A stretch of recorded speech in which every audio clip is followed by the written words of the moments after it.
2026년 여름 이처럼 우리가 이 오전 예배 시간에 바르고 온전한 신앙 시리즈라는 주제로 말씀의 은혜를 나누고 있습니다. 오늘은 그 네 번째 시간으로 함께 읽은 주신 본문 디모데 후서 3장 16절 17절 말씀에 기초하여서 날마다 말씀으로 사십시오 라고 하는 주제로 말씀의 은혜를 나누도록 하겠습니다. 오늘 설교를 지난 7일 화요일 새벽 기도회 때도 말씀드린 다음의 내용으로 시작하고자 합니다. 알랭 드 보통이라고 하는 분이 계십니다. 이름부터 보통이 아니신 것 같습니다. 알랭 드 보통이라고 하는 분이 계십니다. 알랭 드 보통이라고 하는 분은 1969년에 스위스에서 태어났으나 영국에서 자란 분이십니다. 철학자이고 또 소설가입니다. 알랭 드 보통은 무신론자입니다. 신을 믿지 않습니다. 그런데 특이하게도 기독교에 대해서 서양의 많은 학자들과는 다르게 기독교에 대해서 높게 평가합니다. 특별히 무신론자를 위한 종교라고 하는 책에서 기독교의 탁월성에 대해서 다음과 같이 설명하고 있으니 기독교의 탁월함은 반복을 부끄러워하지 않는 것에서 나타난다라고 그가 설명합니다. 우리 기독교의 모습이 사실 그렇습니다. 반복의 모습을 갖습니다. 해마다 시기가 되면 부활절을 지키고 또 우리가 지난주와 같이 상반기가 끝나고 하반기가 지나면 아무도 우리 중에 보리추수를 하지는 않지만 맥주 감사주의를 지니고 또 연말이 되면 주님 오심을 기다리며 또 기념하며 성탄절을 지킵니다. 뿐만 아니라 우리는 매 주일마다 이렇게 모여서 주일을 지킴으로 하나님 앞에 예배함으로 나아갑니다. 기독교는 이와 같이 반복의 모습을 갖습니다. 그런데 학문적으로 생각해 볼까요? 반복이라는 것은 식상함의 모습, 식상함의 의미를 갖습니다. 새로운 것이 없다라는 것입니다. 그러하게 철학적으로 해석하면 새로울 것이 없는 촌스러움을 의미합니다. 반복이라는 것이 그렇습니다. 이 부분에서 그러면 새로운 것을, 새로운 이론을, 새로운 사상을 추구하는 철학적인 모습을 한번 생각해 볼까요? 그들은 하나의 사상을 주장합니다. 그래서 그와 같은 것들을 대하여서 논의하고 이야기합니다. 그런데 또 다른 주제가 흥미로워지면 그것으로 옮겨가서 그 주제에 대해서 그 사상에 대하여서 이야기합니다. 그러다가 그것이 시들해지면 또 다른 사상을 이야기하며 또 다른 이야기들을 하게 됩니다. 사상의 흐름을 기록하고 있는 이 철학적인 모습은 결국에는 무엇을 주장하든지 그 뿌리가 깊이 있게 내리지 못하는 결과를 갖습니다. 다음과 같이 제가 설명하겠습니다. 마치 아이들이 부모님이 새롭게 사준 장난감을 가지고 열심히 놉니다. 그런데 부모님이 새로운 장난감을 사줬다고 생각합시다. 그러면 앞에 있는 장난감은 어떻게 됩니까? 온데간데 없어집니다. 새로운 장난감을 가지고 놉니다. 그런데 또 생일이 되어서 새로운 장난감을 또 사줬다고 합시다. 그러면 어떻게 됩니까? 1번, 2번 장난감은 저 뒤로 가고 3번 장난감을 가지고 놉니다. 아이들이 가지고 놀던 장난감을 곧 실증내는 것과 똑같은 모습이 인간의 사상의 흐름이다라는 것입니다. 이 지점에서 깨닫게 되는 사실은 무엇입니까? 우리 기독교는 지난 2000여 년 동안 똑같은 일을 계속해서 반복하고 있다는 것입니다. 그런데 그 반복함을 부끄러워하지 않는 모습이 오히려 뿌리를 든든히 내리는 결과를 가져왔다는 것입니다. 흔들리지 않는 그 중심, 예수님에 대한 이야기를 우리가 계속합니다. 그 예수님에 대한 이야기가 기독교 신앙의 중심이 되고 이제는 그 예수님을 믿는 많은 사람들의 삶의 중심에 자리 잡아서 우리가 이처럼 믿음의 뿌리를 깊이 있게 내리는, 그래서 세상은 사상적인 흐름, 여러 가지 가치에 흔들리는 흐름 가운데 나아가지만 우리는 이 믿음 가운데 흔들리지 않는 모습으로 살아갈 수 있다는 것, 그것이 바로 알랭 드 보통이 설명하는 기독교의 탁월함입니다. 반복함을 부끄러워하지 않는다라는 것이죠. 오늘 설교의 주제로 가보겠습니다. 바르고 온전한 신앙 시리즈 네 번째 시간. 설교의 주제가 무엇입니까? 날마다 말씀으로 사십시오. 이 시간 우리가 다루고 있는 주제도 무엇인가 제가 여러분들께 새로운 내용을 전하고 있는 것이 아닙니다. 하나님을 믿는 우리 성도의 합당한 모습이 무엇입니까? 그렇습니다. 우리는 계속해서 이 내용을 교육받아 왔습니다. 그리고 이 답을 우리는 너무나도 잘 알고 있습니다. 하나님의 말씀대로 우리가 살아가야 한다는 것, 아마 이 자리에 계신 분들 중에 동의하지 않으시는 분은 아무도 안 계실 것입니다. 하나님을 믿는 우리 성도는 하나님의 말씀, 그 성경으로서의 삶을 살아가야 한다라는 것입니다. 그렇습니다. 새롭지 않습니다. 그런데 우리는 이 내용이 중요하기에 계속해서 반복합니다. 이 내용이 진리이기에 이 진리를 우리가 반복함으로 그것이 개인적으로 나의 머리와 나의 마음에 새겨지고 내 존재 자체를 그처럼 믿음에 든든히 세우게 됩니다. 그리고 내 존재에 새겨진 것이 이제 함께 신앙 공동체 되어 나아가는 교회와 교회 안 모든 성도들에게도 새겨지게 됩니다. 결국에는 이 반복되는 하나님의 말씀으로 살아가야 한다, 우리의 신앙이 이처럼 말씀 중심이 되어야 한다라고 하는 이와 같은 것이 우리가 함께 나가는 우리의 신앙 공동체의 모습, 우리 신앙 공동체의 문화라고 해볼까요? 함께 믿는 바르고 온전한 신앙의 모습이 되는 것입니다.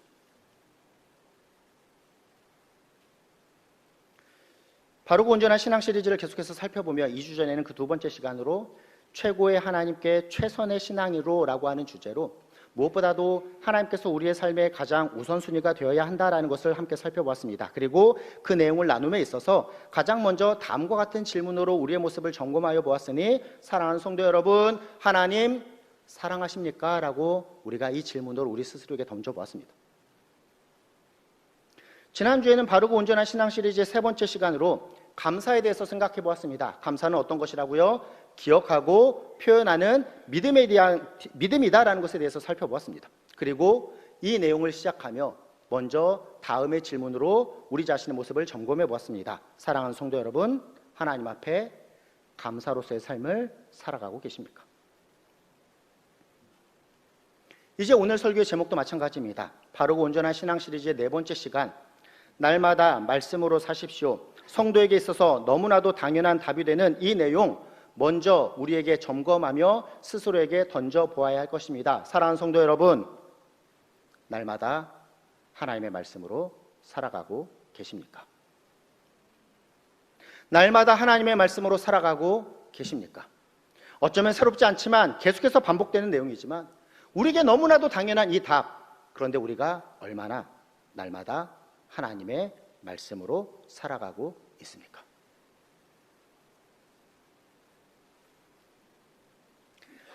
하나님의 말씀인 성경에 대한 교육은 사실 신앙생활을 시작할 때부터 합니다. 우리 기독교 신앙 무엇인가 다른 거 공부하지 않습니다. 신앙생활 시작할 때부터 뭐 공부합니까? 성경 공부하고요. 신앙생활 마지막까지 무엇을 우리가 다룹니까? 성경 말씀을 다룹니다. 시작할 때부터 성경에서 가르침을 받고 끝날 때까지 성경의 가르침을 받습니다. 날마다 우리가 하나님의 말씀대로 살아가야 할 이유를 이 가운데서도 우리가 발견하게 됩니다. 신앙생활 시작하는 모습 한번 생각해 볼까요? 믿음을 가지고 신앙생활을 시작하면 6개월 후에 학습이라는 것을 받습니다.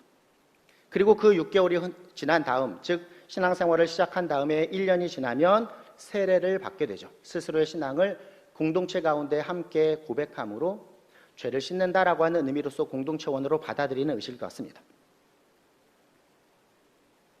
신앙생활을 시작하는, 그리고 교회 공동체 가운데 공식적으로 인정함을 받는 학습을 받기 위해서는 교육을 하고 문답을 하고 학습 예식을 갖습니다. 시작합니다. 교육에 있어서, 학습을 받는 교육에 있어서 첫 번째 항목은 이것입니다. 제1장 항목 1번과 2번은 학습 문답자의 자격과 사람의 목적에 대해서 이야기합니다. 1번 문항입니다. 학습 문답자의 자격이 무엇이라고요? 앞에서 설명드렸습니다. 교회 출석한 지 6개월 이상 된 자, 예수님을 믿는 자, 만 14세 이상 된 자가 학습을 받습니다. 그리고 사람의 목적은 이것이다라고 2번 문항에서 이야기하니 하나님을 영화롭게 하는 것과 영원토록 그를 즐거워하는 것이다라고 하는 소요리 문답 1번 항목을 공부합니다. 이 자격 요건에 대해서 이야기한 다음에 교육에 있어서 처음으로 다루는 내용이 무엇일까요? 제2장. 이미 제가 힌트를 다 드렸습니다. 뭐 공부할까요? 성경 공부합니다. 신앙에 있어서도 시작에 있어서 성경에 대해서 이야기합니다. 제2장의 내용은 성경은 무슨 책입니까? 로부터 이 교육이 시작됩니다. 그래서 항목 3번은 다음과 같습니다. 제가 부탁을 드렸는데요. 자, 3번 항목 같이 한번 읽어볼까요? 우리의 신앙과 생활의 유일한 법칙은 무엇입니까? 우리의 신앙과 생활의 유일한 법칙이 무엇인지에 대해서 신앙생활을 시작할 때부터 공부합니다. 그리고 그 답은 다음과 같으니 함께 읽어볼까요? 신구약 성경, 즉 정확하고 오류가 없는 하나님의 말씀입니다. 아멘. 신앙생활을 시작하면서 우리는 우리의 신앙과 생활의 유일한 법칙이 이것이니 곧 신구약 성경 하나님의 말씀이다라는 것으로부터 시작합니다. 그 하나님의 말씀이 그리고 무엇이라고 설명합니까? 정확하고 오류가 없는 하나님의 말씀이 된다라는 것으로부터 공부를 시작합니다. 이어지는 4번 항목은 다음과 같습니다. 한번 띄워주시죠. 성경은 몇 권으로 되어 있습니까? 그러면 물론 처음 신앙생활한 분은 다음과 같은 답을 제가 듣기도 했습니다. 성경 한 권 아닌가요, 목사님? 이라고 하는 답도 제가 얻었는데 사실 한 권으로 편집된 이 성경 안에는 몇 권의 책이 들어있죠? 구약 39권, 신약 27권, 총 66권, 39, 27, 66권이 들어있다라고 설명을 합니다. 오늘 본문이 포함되어 있는 디모데 후서도 신약 성경 가운데 포함된 하나의 책이다라는 것입니다. 이어지는 5번 항목은 다음과 같습니다. 5번 항목 또 띄워주시죠. 성경은 누가 기록하였습니까? 답 한번 같이 읽어볼까요?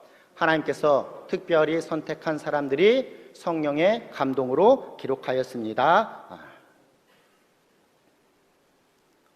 신앙생활을 시작하면서부터 성경에 대해서 공부합니다. 성경은 우리의 신앙과 생활의 유일한 법칙으로 정확하고 오류가 없는 하나님의 말씀이다라는 것. 그리고 그 성경은 하나님께서 특별히 선택한 사람들이 성령의 감동으로 기록하였다라는 것. 신앙생활을 시작하면서부터 지금까지 우리가 이 진리를 계속해서 반복됨으로 교육받아왔습니다. 하나님께서 특별히 선택한 사람들이 성령의 감동으로 성경을 기록하였다. 이 내용을 오늘 본문인 디모데후서 3장 16절에서 다음과 같이 기록하고 있으니 우리 첫 줄만 한번 읽어볼까요? 모든 성경은 하나님의 감동으로 된 것으로 라고 사도 바울이 기록합니다. 물론 성경에는 인간의 저자가 있습니다. 오늘 본문이 포함된 디모데후서 말씀은 설명드린 것처럼 사도 바울이 디모데에게 보낸 두 번째 편지이기에 디모데후서라고 하는 책의 이름이 붙어 있습니다. 그런데 성경은 어떠한 저자가 있으시더라고요? 이와 같은 인간 저자를 넘어선 하나님의 감동으로 된 것이다. 즉 하나님께서 원 저자가 되신다라는 것입니다. 많은 것으로 이것을 설명할 수 있지만 다음의 내용으로 설명해 보도록 하겠습니다. 하나님의 말씀인 성경, 그 기록 시기가 어느 정도 될까요? 모세가 모세오경을 쓴 그 시기는 주전 2000년 이상이 됩니다. 한 2300여 년 정도 될 수도 있을 것입니다.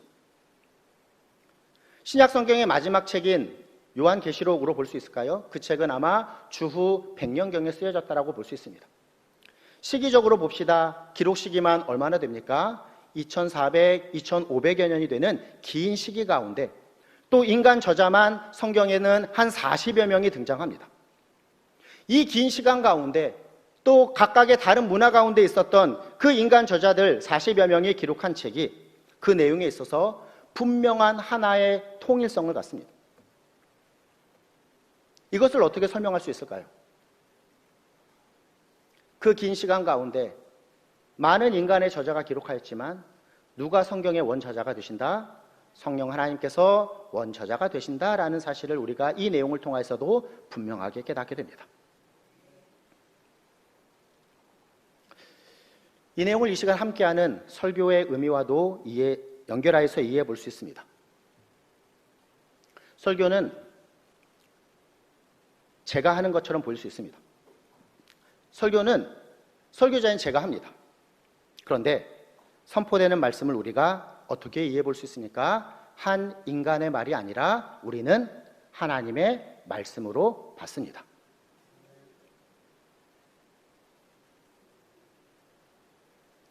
헤돈 로빈슨이라고 하는 설교학에 있어서 대가이신 설교학자, 특별히 강해 설교자에서 굉장히 추앙받는 귀한 가르침을 주신 교수님이신데요. 이분이 설교에 대해서 다음과 같이 정의를 하셨습니다.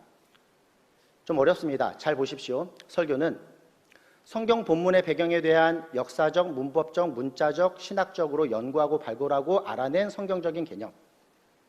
그렇죠. 지금까지 수많은 역사적인 배경 가운데 그 본문이 어떻게 해석되었는지, 그리고 문법적으로 들어가서 사실 성경도 여러 장르가 있습니다. 그렇죠. 시와 같은 장르, 그 다음에 어떠한 그 논리적인 글로 쓴 장르, 역사적인 이야기와 같은 장르, 여러 장르들이 있는데 그와 같은 문법적인, 또 본문에서 어떠한 의미로서 기록되어 있는지 여러 해석들에 의한 문자적인 부분, 또 이 모든 내용이 신학적인 어떠한 의미를 담고 있는지를 연구하고 발굴하고 알아낸 이 성경적인 개념 귀한 가르침을, 즉 하나님의 생각을 전달하는 것이 설교이다. 그런데 그 다음 단락을 보십시오. 성령께서 이와 같은 개념을 먼저 설교자의 인격과 경험에 적용합니다. 쉽게 설명합니다. 제가 설교 준비를 하면서 성령께서 주신 귀한 영적인 가르침을 얻게 됩니다. 그리고 이 가르침을 저를 통하여서 하나님께서 여러분들에게 전하시는 것, 적용하는 것이 설교입니다. 설교자가 설교를 하는 것처럼 보입니다. 그런데 이 설교의 개념을 보십시오. 저는 하나님의 은혜를 먼저 받아 그 하나님의 은혜를 통로가 되어서 전하는 도구일 뿐입니다. 즉 우리가 설교를 통해서 하나님의 말씀을 받는다라고 이해해 볼 수 있는 것입니다. 그렇습니다. 설교는 설교자의 말이 아닙니다. 설교자의 말을 넘어 하나님께서 성령의 감동으로 우리에게 주시는 하나님의 말씀이 됩니다. 하나님의 말씀인 성경을 우리가 함께 나누고 있습니다. 그러면 성도에게 주시는 놀라운 역사, 그 놀라운 은혜가 무엇일까요? 오늘 본문이 디모데후서 3장 16절 17절이나 그 바로 앞절인 디모데후서 3장 15절 말씀 먼저 살펴보도록 하겠습니다. 앞에 스크린에 있으니 함께 읽습니다. 또 어려서부터 성경을 알았나니 성경은 능히 너로 하여금 그리스도 예수 안에 있는 믿음으로 말미암아 구원에 이르는 지혜가 있게 하느니라. 아멘. 디모데는 믿음의 가정에서 자랐습니다. 그래서 바울이 디모데에게 다음과 같이 이야기합니다. 네가 어려서부터 성경을 알았다. 그런데 이 성경에 대해서 어떻게 설명합니까? 15절 그대로 띄워주십시오.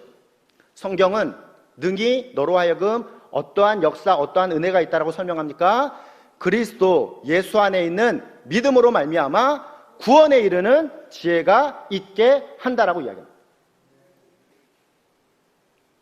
그렇습니다. 우리는 하나님의 말씀인 성경을 통하여서 그리스도 예수 안에 있는 믿음으로, 즉 예수 그리스도를 믿음으로 구원에 이르게 되는 그 우리 신앙의 근본과 같은 지혜를 얻게 된다라는 것입니다. 그 앞에 부분도 살펴볼까요? 디모데후서 3장 13절 14절 말씀입니다. 같이 한번 읽어보겠습니다. 악한 사람들과 속이는 자들은 더욱 악하여져서 속이기도 하고 속기도 하나니 그러나 너는 배우고 확신한 일에 거하라. 너는 내가 누구에게서 배운 것을 알며. 바울은 디모데와 함께 살아가는 그 시대를 다음과 같이 설명합니다. 악한 사람들과 속이는 자들이 더욱 악하여진다. 그래서 속이기도 하고 속기도 하는 모습이다. 2000년이 지난 지금의 모습과 어찌 그리 닮아 있을까요? 악한 사람들과 속이는 사람들은 더욱 악하여져서 서로 속이기도 하고 속기도 합니다. 얼마나 속이기도 하고 속기도 하는지 배려는 1도 없습니다. 그냥 무턱대고 그냥 아무나 걸려라라고 하고 뭐 잘 아시죠? 보이스피싱부터 시작하여서 한 인생을 파탄에 이렇게 던지게 하는 그와 같은 많은 속임이 이 세상 가운데 있습니다. 지금의 세상을 어떻게 이렇게 잘 묘사할 수 있을까요? 악한 사람들과 속이는 자들은 더욱 악하여져서 속이기도 하고 속기도 한다.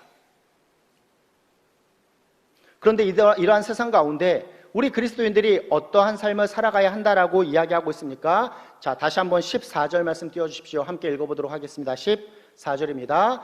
그러나 너는 배우고 확신한 일에 거하라. 너는 내가 누구에게서 배운 것을 알며.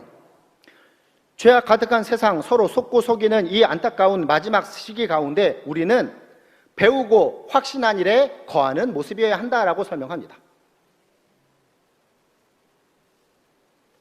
우리가 배운 것, 우리가 그 배움으로 인해서 확실하게 서야 하는 것 무엇입니까? 하나님의 말씀인 성경입니다. 다른 거 배우지 않습니다. 하나님의 말씀 성경 배우고 그 말씀 위에 굳건하게 서야 한다라고 바울이 권면합니다. 이러한 배경 가운데 이제 오늘 본문으로 들어갑니다. 본문을 시작하는 디모데후서 3장 16절 말씀 같이 한번 읽어보겠습니다. 모든 성경은 하나님의 감동으로 된 것으로 교훈과 책망과 바르게 함과 의로 교육하기에 유익하니 아멘. 이처럼 모든 성경은 인간의 저자가 있으나 하나님의 감동, 성령 하나님께서 원저자가 되시는 것으로서 어떠한 기능과 역할을 한다라고 설명합니까? 우리에게 무엇이 진리인지를 가르치는 교훈이 된다. 또한 우리의 죄와 잘못된 길을 드러내는 책망이 된다. 더해서 넘어진 우리를 다시금 바른 자리로 돌이키게 하는 바르게 함이 된다. 마지막으로 하나님의 뜻대로 살아가도록 훈련하는 의로 교육함이 된다라고 설명합니다.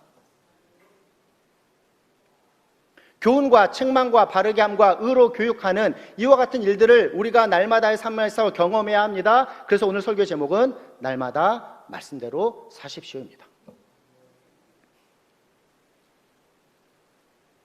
하나님의 말씀인 성경에 대해서 히브리서 4장 12절 말씀은 다음과 같이 기록합니다. 우리 또 함께 살펴볼까요? 함께 읽습니다. 하나님의 말씀은 살아있고 활력이 있어 좌우에 날선 어떤 검보다도 예리하여 혼과 영과 및 관절과 골수를 찔러 쪼개기까지 하며 또 마음의 생각과 뜻을 판단하나니 아멘. 하나님의 말씀인 성경을 어떻게 묘사합니까? 좌우에 날선 어떤 검보다 예리한 그와 같은 칼로 설명합니다. 그래서 그 칼이 혼과 영과 및 관절과 골수를 찔러 쪼개기까지 한다라고 설명합니다. 칼로 찌른다라는 것을 우리가 어떻게 이해해 볼 수 있을까요? 대적을 향하여서는 찔러 죽이는 의미를 갖게 될 것입니다. 사실 성경을 보십시오. 야, 이게 성경에 들어갈 만한 내용인가? 라고 하는 막 진멸하고 멸하고 칼로 찌르고 막 더 이상 잔인할 수 없는 내용 또한 사실 성경의 내용을 보면 이처럼 엄청나게 무서운 재앙과 멸망의 모습도 많이 기록되어 있습니다.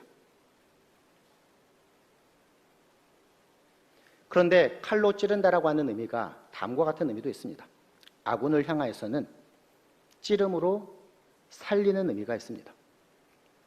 마치 의사가 인체 가운데 잘못된 부분이 있다고 한다면 그것을 도려내는, 암수술이 그렇죠. 인체에 암이라고 하는 것이 있으면 그것이 인체에 있어서 도움이 되는 것이 아니기에 그것을 도려내는 것, 그리하여서 바른 모습으로 살아갈 수 있도록, 결국에는 생명을 살리는 모습으로 살아갈 수 있도록 하는 것이 칼로 찌르는 것입니다. 본문 16절 말씀입니다. 모든 성경은 이처럼 하나님의 감동으로 된 것으로 교훈과 책망과 바르게 함과 의로 교육하기에 유익하다. 그와 같은 역할을 함에 있어서 하나님의 말씀은 이처럼 살아있고 활력이 있어서 좌우에 날선 어떤 검보다도 예리하여서 우리의 혼과 영과 및 관절과 골수를 찔러 쪼개기까지 하고 또 마음의 생각과 뜻을 판단한다라고 이야기합니다. 결국 하나님께서 우리의 잘못된 것을 도려내시고 바르고 온전한 생명력 있는 삶을 살아갈 수 있도록 하시는 능력 있는 것이 바로 하나님의 말씀이다라고 우리에게 소개합니다. 이어지는 본문의 17절 말씀은 다음과 같습니다. 17절도 우리 함께 읽어보도록 하겠습니다. 17절입니다. 이는 하나님의 사람으로 온전하게 하며 모든 선한 일을 행할 능력을 갖추게 하려 함이라. 아멘. 하나님의 말씀, 교훈과 책망과 바르게 함과 의로 교육하기에 유익합니다. 그 목적이 무엇입니까?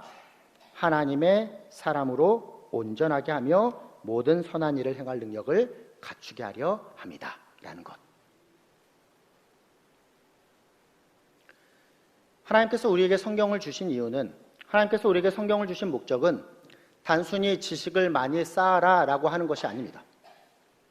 우리 성도를 더욱더 하나님의 사람으로 온전하게 세우기 위함이다 라고 본문이 교훈합니다. 여기에 사용된 온전함이라고 하는 의미는요, 무엇인가 부족함이 전혀 없는 완전한 사람이 되어라 라고 하는 의미가 아닙니다. 사실 우리가 이런 모습으로 하나님 앞에 설 수 있는 자가 아무도 없습니다. 모든 선한 일을 행할 능력을 갖추게 하려 한다. 하나님의 사람으로 온전하게 한다라는 것은 하나님께서 원하시는 삶, 하나님께서 원하시는 모습으로의 사역을 감당할 수 있도록 준비된 모습이 되어야 한다라는 의미에 더 가깝습니다. 그렇습니다. 우리 인간이 어찌 하나님 앞에 온전할 수 있겠습니까? 온전하신 분은 하나님밖에 없습니다. 그런데 온전하신 하나님의 자녀된 우리가 하나님의 모습을 닮아 그 하나님과 같이 바르고 온전한 모습으로 세워져 가고 이루어져 가는 모습이 되어야 한다라는 사실, 그리고 그러한 삶으로 나아갈 수 있도록 하나님께서 우리에게 하나님의 말씀인 성경을 주셨다라고 오늘 본문이 우리에게 교훈합니다.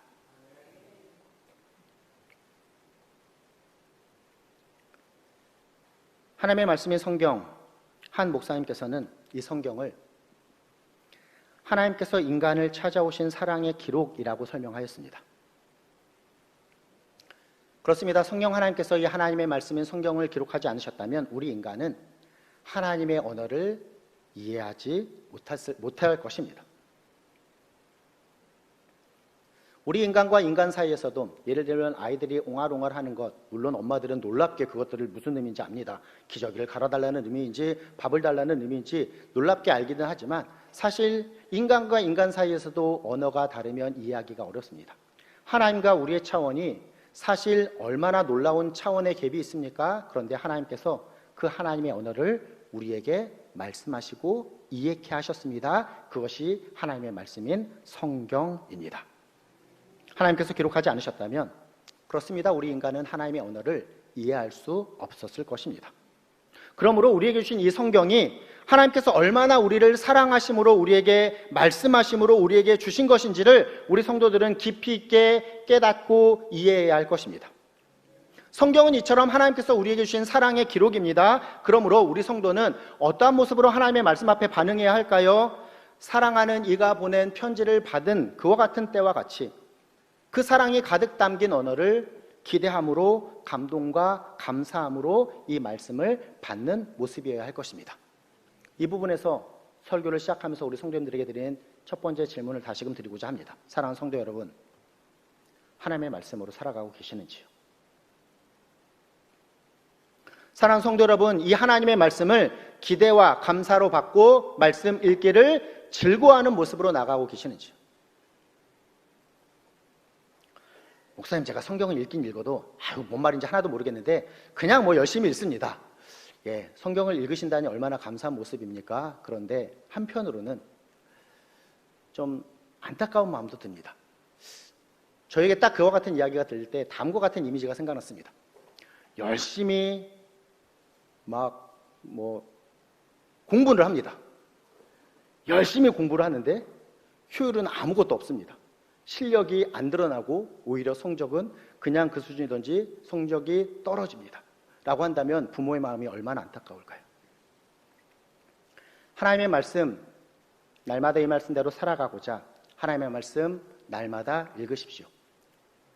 주신 하나님의 사랑의 마음이 담긴 이 귀한 편지를 우리 또한 사랑의 마음으로 기대하며 함께 읽으십시오. 물론 목사인 저도 다 알 수 없습니다.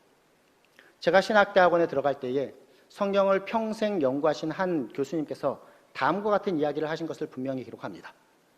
하나님의 말씀이라고 하는 큰 거대한 산이 있다고 할 때에 나는 이제 평생 동안 열심히 연구해서 그 산의 초입에 들어간 것 같다라고 이야기했습니다. 저 또한 마찬가지입니다. 어찌 제가 다 알까요? 그러나 우리 성도님들, 그러하기에 말씀을 더욱더 읽어야 하고요. 혹여나 말씀을 읽는데 어렵다라고 한다면 언제든지 오십시오. 저와 같이 함께 연구하며, 물론 아는 것만 질문해 주시면 좋겠는데요. 모르는 게 있으면 저 또한 연구하고 공부하여서 우리 성도님들과 함께 나누는 그와 같은 아름다운 모습으로 서로 세워져 가고 바르고 온전한 모습으로 나아가는 저와 우리 성도님들과 우리 전농중앙교회가 되면 좋겠습니다. 반복되지만 반복되어야 할 만큼 중요한 우리 성도의 그 신앙의 근원으로 다시 우리는 돌아가야 합니다. 날마다 말씀대로 살아가야 한다라는 것입니다. 오늘 설교를 언젠가 금요기도의 설교 제목으로 나눈 내용으로 마무리하려고 합니다. 영국에서 태어나 옥스퍼드 대학에서 박사학위를 받으시고 캐나다 밴쿠버에 있는 리젠트 칼리지에서 역사신학 및 조직신학 교수로 27년 동안 가르치시는 교수 사역을 하시고 설교 사역을 하신 제임스 패커라고 하는 참으로 유명한 신학자 목사님이 계십니다. 제임스 패커 목사님 많은 책들을 쓰셨으나 그 중에 참 제가 좋아하는 책 중에 하나는 바로 이 책입니다. 하나님을 아는 지식이라고 하는 책입니다. 노인각이라고 하는 본연적인 제목을 가지고 있습니다. 제임스 패커 목사님은 이 책에서 다음과 같은 내용을 기록합니다. 하나님에 대한 지식과 하나님을 아는 지식을 구분합니다. 하나님에 대한 지식, knowing about God입니다. 하나님에 대한 지식과 하나님을 아는 지식, 그 자체, knowing of God을 구분합니다. 하나님에 대한 지식은 간접적입니다. 그리고 이론적입니다. 그런데 하나님을 아는 지식은 직접적이고 인격적이다라고 설명합니다. 하나님에 대한 지식은 인간의 이성에 기초하여서 신학적인 공부를 통해서 어느 정도 얻을 수 있습니다. 그런데 하나님을 아는 지식은 하나님과의 인격적인 만남을 통하여서 그 친밀한 교제를 통하여서 얻을 수 있는 개념이다라고 이 개념을 나누어서 제임스 패커 목사님이 설명합니다. 책 가운데 다음과 같은 한 문장이 있습니다. 하나님을 아는 약간의 지식이 하나님에 대한 많은 양의 지식과는 비교할 수 없이 값지다라고 이야기합니다. 아무리 신학적으로 해박하다 하여도 실제 하나님을 만난 인격적인 경험과 하나님과의 친밀한 교제가 없다라고 한다면 단지 그와 같은 모습은 그냥 많은 양의 정보를 가졌을 뿐이고 생명 없는 그와 같은 지식을 가졌을 뿐이다라는 것입니다. 20년, 30년 동안 교회를 다니고 하나님에 대한 지식으로 많은 말씀을 지식적으로 얻었을지는 모르지만 그것은 어쩌면 결과적으로는 껍데기만 남은 신앙이 될 수 있다라고, 알맹이 없는, 그 안에 생명이 없는 모습이 될 수 있다라고 경고하는 메시지를 기록합니다.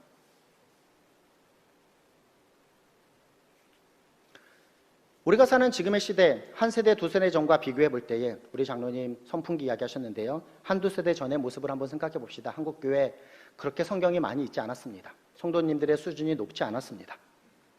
하나님에 대한 지식이 사실 많지 않았습니다. 어쩌면 그 시대 신앙생활 하셨던 우리의 한두 세대 앞에 우리의 권사님들, 장로님들, 학교도 다니지 못하셨던 분들, 어쩌면 성경이 주어져도 성경을 읽지 못하셨던 분들도 많이 계셨습니다. 하나님에 대한 지식은 없었을지 모릅니다. 그런데 그분들은 하나님을 아는 지식이 풍부하셨습니다. 그래서 온전히 하나님만을 붙잡고 온전히 바르게 신앙생활을 하고자 나아가셨던 성도님들이 계셨다라는 것입니다. 그분들 앞에 우리의 모습을 한번 점검해 볼까요? 우리는 얼마나 이 하나님을 아는 지식 가운데 살아가고 있습니까? 하나님에 대한 지식은 이전 세대보다 훨씬 더 풍부했습니다.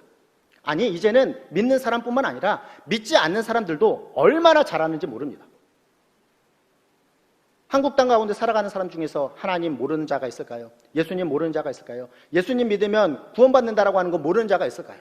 예수님께서 십자가에서 돌아가셨다라는 것, 동정녀 마리아를 통하여서 이 땅에 오셨다는 것, 신앙생활을 하지 않아도 많은 사람들이 다 압니다. 하나님에 대한 지식이 아니라 하나님 그분 자체에 대한 지식으로 하나님을 아는 그 나와 직접적이고 그 나와 인격적인 관계 가운데서 나아가는 그와 같은 하나님을 알미 저와 우리 성도님들에게 얼마나 온전하고 풍부하게 있으신지요. 이것이 어쩌면 바르고 온전한 신앙 시리즈의 첫 번째 시간으로 우리가 살펴본 자기 주도적 신앙에 대한 개념과 연결될 것입니다. 내가 하나님을 만난 그 인격적인 관계 가운데 단지 머리만 채우는 것이 아니라 내 존재 자체를 찔러 쪼개기까지 하시는 그 놀라우신 하나님의 말씀 앞에 변화된 모습으로 살아가는 하나님을 아는 지식으로 우리가 바르고 온전한 모습으로 살아가야 한다는 것을 분명하게 깨달아야 할 것입니다. 제임스 패커 목사님은 오늘날 현대교회, 나아가 이 시대를 살아가는 성도들을 향하여서 이 잘못된 신앙의 모습으로 나아가는 것이 아니라 이처럼 하나님을 잘 모르면서 그냥 하나님에 대하여서만 잘 아는 많은 양의 지식을 가진 안타까운 모습이 아니라 진정으로 하나님을 아는 모습으로 살아가야 함을 우리에게 교훈합니다. 그 내용을 다음에 4가지로 정리하니 하나하나의 부분들을 우리가 점검하며 오늘 설교를 마치도록 하겠습니다. 첫 번째 항목은 이것입니다. 한번 띄워주실까요? 함께 읽습니다. 하나님을 안다는 것, 그 첫 번째는 하나님의 말씀을 듣고 성령께서 해석하신 대로 받아들이며 자신에게 적용하는 것입니다. 오늘도 하나님의 말씀이 선포됐습니다. 많은 내용을 한 문장 설교의 주제로 생각해 봅시다. 날마다 말씀으로 사십시오.